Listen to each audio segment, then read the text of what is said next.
감사합니다. 오늘은 현상인가 실상인가 라는 제목으로 말씀을 나누도록 하겠습니다. 본문은 에스겔서 37장 1절 말씀입니다. 제가 봉독하겠습니다. 여호와께서 권능으로 내게 임재하시고 그의 영으로 나를 데리고 가서 골짜기 가운데 두셨는데 거기에 뼈가 가득하더라. 아멘. 1910년 일본 제국주의에 의해 조국은 멸망당했습니다. 조국이 위태로울 때 춘원 이강수, 육당 최남선, 윤치호 등의 지식인들이 민족주의 운동, 계몽운동, 독립운동을 하였습니다. 그러나 일제시대가 오래 지속되면서 이들은 친일로 돌아섰습니다. 왜 그렇습니까? 오래 지속되는 식민지 상황에서 절망하였던 것입니다. 그리고 독립운동의 무기력함을 느꼈습니다. 당시 만주에서는 우리 독립군이 독립운동을 하고 있었는데 독립군이 제일 많았을 때가 1943년 한국 광복군이 약 3,600명 규모가 있었습니다. 하지만 그때 만주에 일본의 관동군이 60만 내지 100만 정도가 있었습니다. 도무지 상대가 되지 않았습니다. 그리고 그들이 일제시대를 거치면서 사상적으로 변화가 되었고 또 일제 회유도 있었던 것입니다. 만약에 1945년 8월 15일 해방된다는 것을 알았다면 그들은 변절하지 않았을 겁니다. 그들은 눈에 보이는 현실, 천상만 보고 좌절하였던 것입니다. 이것이 그들의 한계입니다. 사람들은 눈에 보이는 것 밖에는 볼 수가 없습니다. 그런 그들을 비판하기보다는 인간의 연약함과 시대적 상황을 이해할 필요가 있습니다. 만약에 내가 그 시대에 태어났다면 어떻게 되었을까 생각해 보기도 합니다. 남유다는 하나님께서 선택한 백성이라는 선민의식이 있었습니다. 예루살렘 성전이 있었고 예루살렘 왕궁이 있었습니다.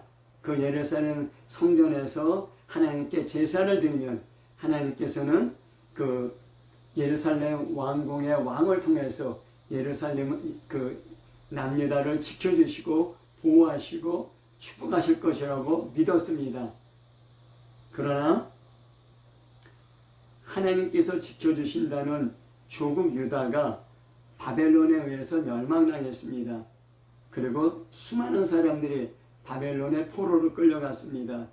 그 포로 생활 가운데 극심한 혼란과 절망을 겪었을 것입니다.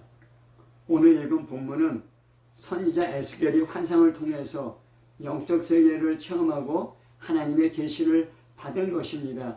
현상과 실상이라는 측면에서 본문을 살펴보도록 하겠습니다. 첫 번째는 현실 세계에서 영적 세계로 이동되는 에스겔입니다. 여호와께서 권능으로 내게 임재하시고 그렇게 시작됩니다. 한글 성경에는 여호와의 권능으로 번역되었지만 히브리 원문으로는 여호와의 손입니다. 여호와의 손이 임하셨다는 것은 하나님의 권능, 하나님의 임재, 예언의 영이 시작되는 것을 말합니다. 에스겔서에는 이러한 표현들이 많이 나옵니다. 에스겔 1장 3절에도 갈대아 땅 그발 강가에서 여호와의 말씀이 부시의 아들 제사장 나 에스겔에게 특별히 임하고 여호와의 권능, 여호와의 손이 내 위에 있느니라 하였습니다. 에스겔에게 환상이 시작되기 전에 여호와의 손이 그에게 임하였습니다. 또 에스겔서 3장 14절이나 에스겔서 8장 1절에 보면은 여호와의 손이 내게 임하여서 에스겔이 선지자로서의 사명을 받고 또 예루살렘의 우상 숭배를 바벨론 포로 생활 가운데 환상 가운데 보는 그런 내용들이 나옵니다. 여호와의 손, 여호와의 권능이 임했고 다음에 여호와의 영으로 에스겔을 골짜기 가운데 두셨습니다. 이것은 성령에 의해서 다른 곳으로 인도되거나 환상 중에 장소 이동을 경험하는 경우입니다. 에스겔서에 여러 번 나옵니다.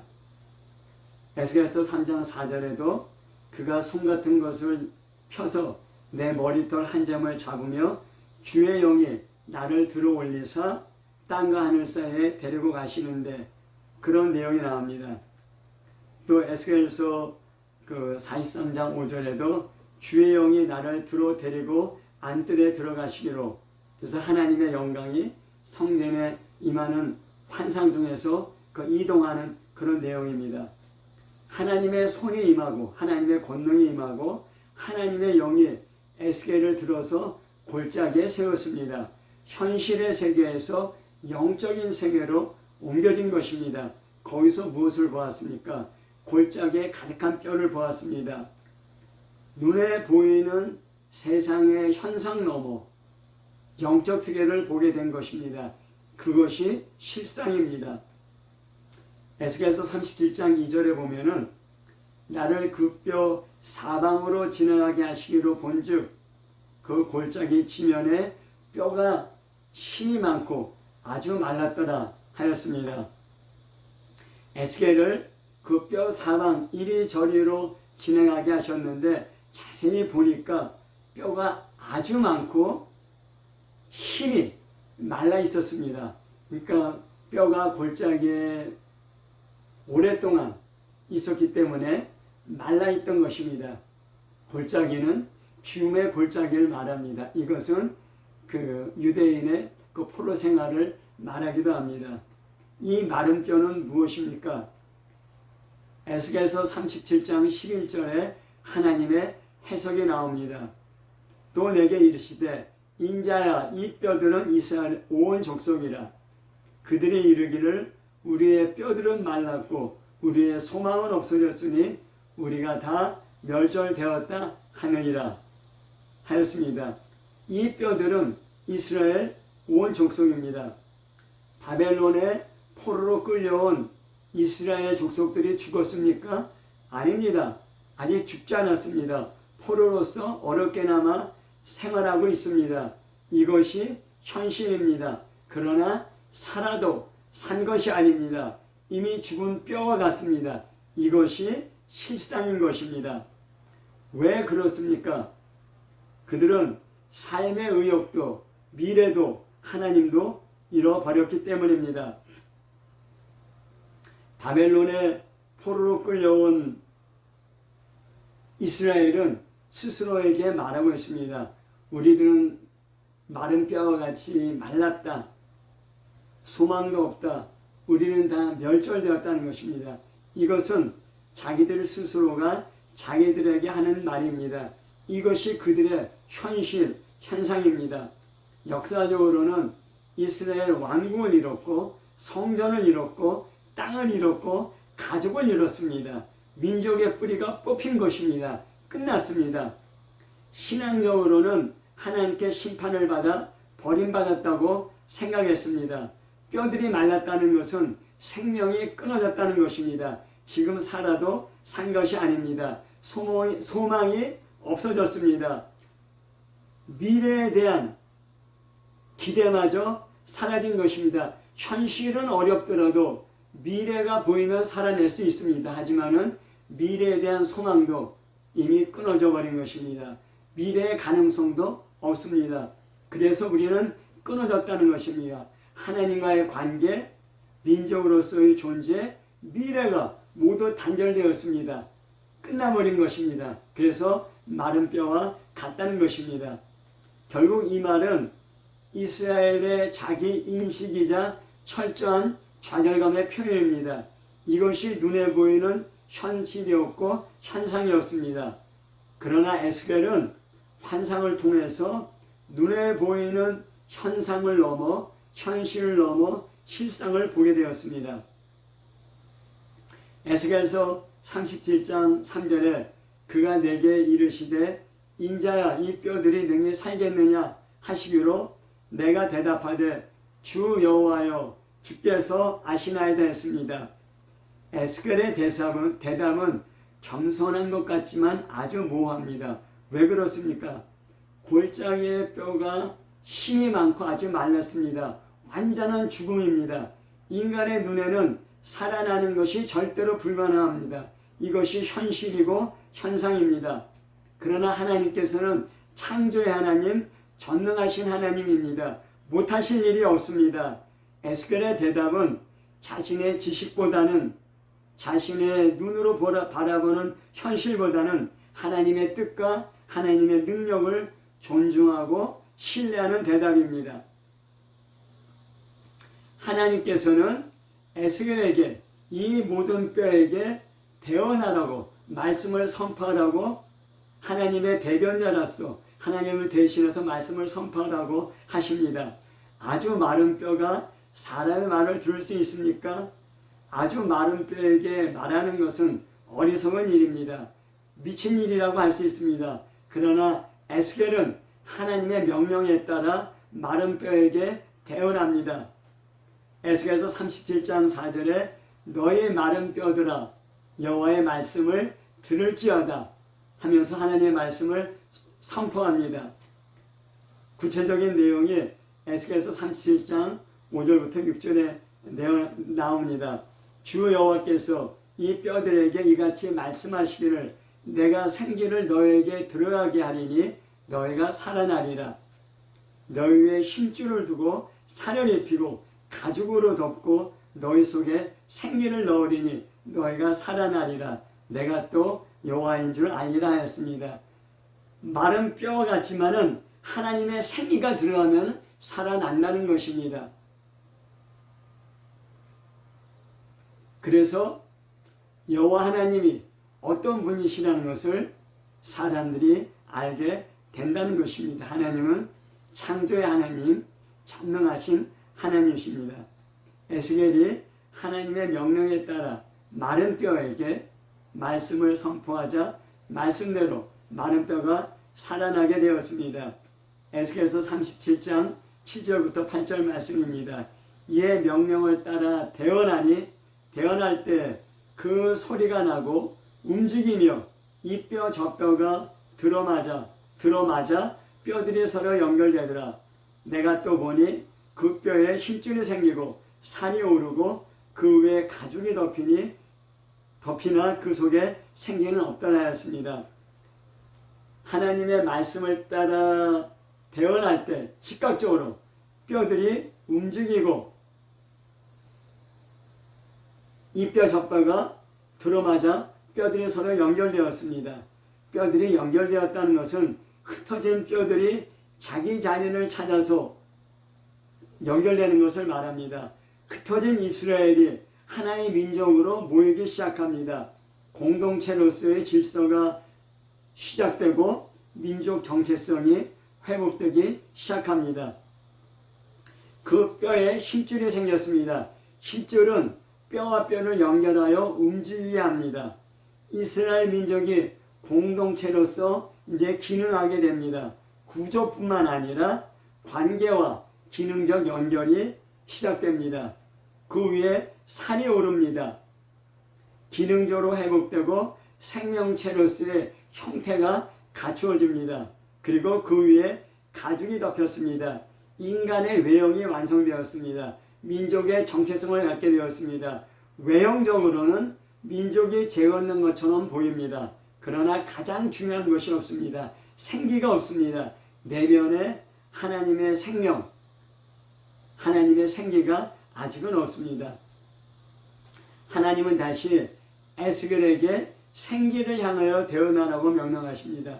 에스겔서 37장 9절부터 10절 말씀입니다. 또 내게 이르시되 인자여 너는 생기를 향하여 대언하라. 생기에게 대언하여 이르기를 주 여호와께서 이같이 말씀하시기를 생기야 사방에서부터 와서 이 죽음을 당한 자에게 불어서 살게 하라. 이에 내가 그 명령대로 대언하였더니 생기가 그들에게 들어가매 그들이 곧 살아나 서는데 극히 큰 군대더라 하였습니다. 이스라엘은 죽었습니다. 아무런 소망도 미래도 없습니다. 끝났습니다. 아무런 가능성도 전혀 없습니다. 이것이 눈에 보이는 현실이고 현상입니다. 그러나 하나님께서 에스겔에게 생기가 이 뼈들에게 들어가라고 대언을 명하십니다. 이 말씀대로 순종할 때 에스겔의 선포를 통해서 사방에서 생기가 죽음 당한 자에게 들어갑니다. 죽은 자들이 살아서 섰습니다. 그리고 극히 큰 군대가 된 것입니다. 죽은 자들은 설 수 없습니다. 쓰러져 누워 있습니다. 좌절과 절망으로 아무런 힘없이 누워 있습니다. 곧 썩어서 마른 뼈가 됩니다. 절대로 자기 발로 설 수 없습니다. 이것이 현실이고 현상입니다. 그래서 이스라엘은 좌절하고 절망하였던 것입니다. 하지만 생기가 들어가자 골짜기의 마른 뼈가 살아났습니다. 자기 발로 일어났습니다. 극히 큰 군대가 되었습니다. 에스겔서 37장 14절은 내가 또 내 영을 너희 속에 두어 너희로 살아나게 하고 내가 너희를 너희 고국 땅에 두리니 나 여호와가 이 일을 말하고 이룬 줄을 너희가 알리라 하였습니다. 생기는 하나님의 영, 성령을 말합니다. 성령이 들어가면 죽은 지 오래된 것 같은 마른 뼈라도 살아납니다. 그리고 고국 예루살렘으로 돌아가게 됩니다.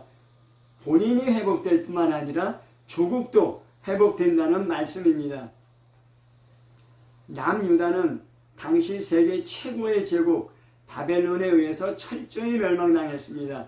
다시 독립할 가능성은 전혀 없습니다.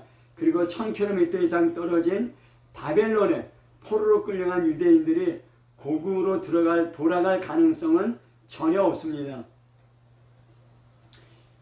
좌절한 절망한 포로들이 강한 군대로 살아날 수 있겠습니까? 멸망한 조국 이스라엘이 회복될 수 있겠습니까? 사람으로는 불가능합니다. 그러나 하나님은 하실 수 있습니다. 하나님은 창조의 하나님, 전능하신 하나님, 역사를 주관하시는 하나님입니다. 그 포로들은 그 모든 하나님의 역사를 통해서 하나님을 다시 한번 새롭게 알게 됩니다. 그리고 진심으로 하나님을 믿게 됩니다. 본문에서 보면은 에스겔은 2번 대언했습니다. 마른 뼈에 대해서 대언했습니다. 그러자 뼈가 연결되고 힘줄이 붙고 산이 오르고 가죽이 생겼습니다. 외형적으로는 완성되었습니다. 그러나 아직 생명은 없습니다. 생기에 대하여 대언하였습니다. 그러자 생기가 죽음을 당한 자에게 들어갔습니다. 그들은 곧 살아났습니다. 마른 뼈가 죽음을 당한 자가 그렇게 큰 군대가 되었습니다. 이것이 실상입니다. 지금도 외형적으로는 교회 다니고 예배드리고 그리스도인의 모습은 있습니다. 하지만 그 안에 생기, 하나님의 영, 성령이 없어서 살았지만 죽은 자와 같은 많은 신자들이 있습니다. 여기서 우리가 한 2가지 교훈을 나눠보도록 하겠습니다. 첫 번째는 무엇을 바라보는가, 어디까지 보는가가 우리의 운명을 결정합니다. 눈에 보이는 현실만 보는가 아니면은 눈에 보이는 현실 넘어 하나님께서 보여주시는 실상을 보는가입니다. 바벨론에 포로로 끌려간 이스라엘, 골짜기에 마른 뼈 같습니다. 생기도 없고 소망도 없고 미래도 없고 다 끝났습니다. 이것이 현실입니다. 눈에 보이는 현상입니다. 만약에 눈에 보이는 현실, 현상밖에는 보이지 않는다면 어떻게 살아가겠습니까? 낙심하고 좌절하고 완전히 절망합니다. 아니면은 울분과 분노로 화병이 날 수도 있습니다. 현실만 바라보면은 현실에 발을 굳게 딛고 서지 못합니다. 현실에 충실하지 못합니다. 마른 뼈가 골짜기에 누워있는 것처럼 누워있게 되는 것입니다. 생기 없고 생명력 없는 인생, 그저 실패한 인생일 뿐입니다. 만약에 현실을 외면하고 막연하게 하나님께서 우리를 곧 구할 것이라는 허상을 품고 산다면 어떻게 되겠습니까? 역시 현실에 굳게 설 수 없습니다. 허상만 생각하며 하루를 헛되이 보내기 쉽습니다. 시간이 지나면 역시 좌절하고 절망하게 될 것입니다.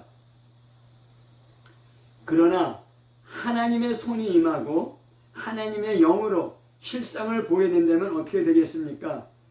쉼이 오래된 마른 뼈 같은 우리도 살아나서 큰 군대가 될 수 있다는 것을 깨닫게 됩니다. 비록 조국이 멸망했지만은 다시 회복되었고 전능하신 하나님께서 역사를 주관하신다는 것을 새롭게 알게 됩니다.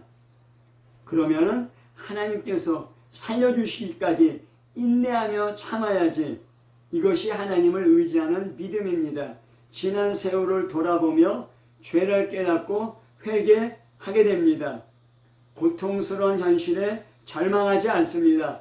적당히 타협하지도 않습니다. 현실에 굳게 서서 하루하루를 준비하며 충실하게 살아갈 수 있습니다. 현실 넘어, 눈에 보이는 현상 넘어 하나님께서 보여주시는 실상을 보았기 때문입니다. 무엇이 실상입니까? 눈에 보이는 현상입니까? 아닙니다. 단지 현실일 뿐입니다. 하나님의 말씀이 실상입니다. 이사야서 40장 8절에 풀은 마르고 꽃은 시드나 우리 하나님의 말씀은 영원히 산다고 하였습니다. 얼마나 풀이 생명력이 있습니까? 하지만 풀도 결국 시듭니다. 꽃 얼마나 영광스럽고 아름답습니까? 하지만은 그 꽃도 시듭니다. 하지만은 하나님의 말씀은 영원히 섭니다. 그 제국, 그 왕성하고 압도적인 제국, 생명력이 넘치는 풀과 같지만은 결국 시듭니다. 얼마나 그 제국이 영광스러운지 꽃과 같습니다. 하지만 그 제국도 떨어집니다. 하나님 말씀은 영원히 섭니다. 풀도, 꽃도, 제국도, 왕도, 현실도 실상이 아닙니다. 하나님의 말씀이 실상입니다. 또 마태복음 24장 35절에 천지는 없어지겠으나 내 말은 없어지지 않는다고 했습니다. 결국 이 천지는 마지막 때에 다 없어질 것입니다. 하지만 하나님 말씀은 없어지지 않습니다. 무엇이 실상입니까? 하나님의 말씀입니다. 하나님의 말씀을 영접하고 하나님의 말씀을 붙들고 하나님 말씀을 의지하는 믿음이 우리를 실상을 따라 살아가게 하는 것입니다. 쓰러져 누워있지 않고 현실에 굳게 발을 딛고 일어나 걸어가게 하는 것입니다. 그러면 어떻게 실상을 볼 수 있습니까? 어떻게 실상을 들을 수 있습니까? 에스겔은 포로로 끌려간 바벨론에서 선지자 사역을 하였습니다. 에레미야는 예루살렘에서 예루살렘의 멸망을 경험하면서 선지자 사역을 하였습니다. 비록 그들이 사역한 장소는 다르지만은 그들이 하나님께 받은 말씀은 동일하였습니다. 에레미야서 29장 11절 14절을 보면은 여호와의 말씀이니라 너를 향한 나의 생각을 내가 아노라 평안이요 재앙이 아니니라 너희에게 미래와 희망을 주는 것이니라 너희가 내게 부르짖으며 내게 와서 기도하면 내가 너희들의 기도를 들을 것이요 너희가 온 마음으로 나를 구하면 나를 찾을 것이요 나를 만나리라 이것이 여호와의 말씀이니라 나는 너희들을 만날 것이며 너희를 포로된 주에서 다시 돌아오게 하되 내가 쫓아보내었던 나라들과 모든 곳에서 모아 사로잡혀 떠났던 그곳으로 돌아오게 하리라 이것이 여호와의 말씀이나 하였습니다. 조국 예루살렘이 멸망하고 가족과 재산을 잃고 바벨론의 포로로 끌려가는 것이 재앙입니다. 이것이 현실입니다. 그러나 하나님의 말씀은 정반대입니다. 재앙이 아니고 평안이라는 것입니다. 미래와 희망을 준다는 것입니다. 이것은 우리가 지금 그 유대인이 이스라엘이 지금 겪고 있는 현실, 경험하는 현상과 정반대입니다. 어떤 것이 실상입니까? 하나님의 말씀이 실상입니다. 재앙이라는 현실 가운데 어떻게 평안과 미래와 소망이라는 실상을 볼 수 있습니까? 기도하면 하나님께서 들으십니다. 하나님께서 만나주십니다. 그러면 실상이 보이는 것입니다. 그 실상이 보일 때 재앙이라는 현실 가운데 절망하지 않고 낭망하지 않고 현실에 굳게 일어나서 한 걸음 한 걸음 하루하루 충실하게 생활할 수 있게 되는 것입니다. 에레미야서 33장 3절에 너희는 내게 부르짖으라 내가 내게 응답하겠고 내가 알지 못하는 크고 은밀한 일을 내게 보이리라 했습니다. 에레미야의 선포가 재앙 가운데 있는 이스라엘 사람들 귀에 들겠습니까? 아마 미쳤다고 할 것입니다. 그러나 기도하면 성령을 부어주십니다. 귀가 열리게 됩니다. 현실의 소리 넘어 하나님의 음성이 들리게 됩니다. 현실 가운데 알지 못하는 크고 은밀한 일을 우리에게 보여주시고 알려주시고 현실과 현상을 넘어 실상을 바라보며 살아갈 수 있게 되는 것입니다. 요한복음 16장 13절에 그러나 진리의 성령이 오시면 너희를 모든 진리 가운데로 인도하시리니 하였습니다. 성령께서는 눈에 보이는 현실, 현상 넘어 진리로 실상으로 우리를 인도하십니다. 그래서 에스겔에게 하나님의 손이 임하고 하나님의 영이 그를 골짜기로 인도하여서 실상을 보게 했던 것입니다. 하나님의 영으로 실상을 어떻게 볼 수 있는가? 기도할 때 하나님의 영이 우리에게 임합니다. 기도할 때 하나님의 영이 우리 안에 역사하고 일하게 되는 것입니다. 누가복음 11장 13절에 너희가 악할지라도 좋은 것을 자식에게 줄 줄 알거든 하물며 너희 하늘 아버지께서 구하는 자에게 성령을 주시지 않겠느냐 하였습니다. 기도할 때 하나님께서 성령을 부어주십니다. 영적인 세계가 열립니다. 현실 가운데 살지만은 현실 넘어 영적인 세계를 실상을 하나님의 뜻과 계획을 보고 알게 됩니다. 그러면은 우리가 위협적인 현실을 이기며 살 수 있게 되는 것입니다. 사도행전 1장 14절에 그들이 모두 마음을 같이하여 기도에 힘쓰더라 하였습니다. 예수님께서 죽으시고 부활하시고 40일 동안 제 아들과 함께 하였습니다. 그리고 제 아들에게 하신 말씀이 하나님 나라입니다. 하나님 나라에 대해서 말씀하시며 너희들이 능력을 받을 때까지 예루살렘을 떠나지 말라고 하였습니다.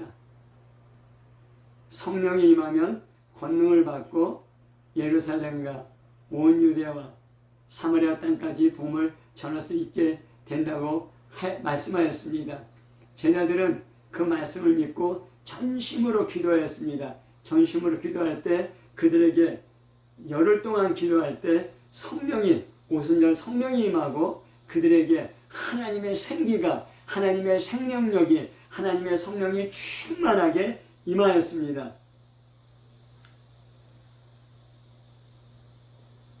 이 생기, 이 생명력, 이 생명의 힘은 세상의 어떤 위협이나 압력에도 굴하지 않고 두 발로 굳게 서서 이길 수 있게 하는 것입니다. 또한 하나님의 성령이 임할 때 눈에 보이는 현실 넘어 실상 하나님 나라를 보게 되었습니다.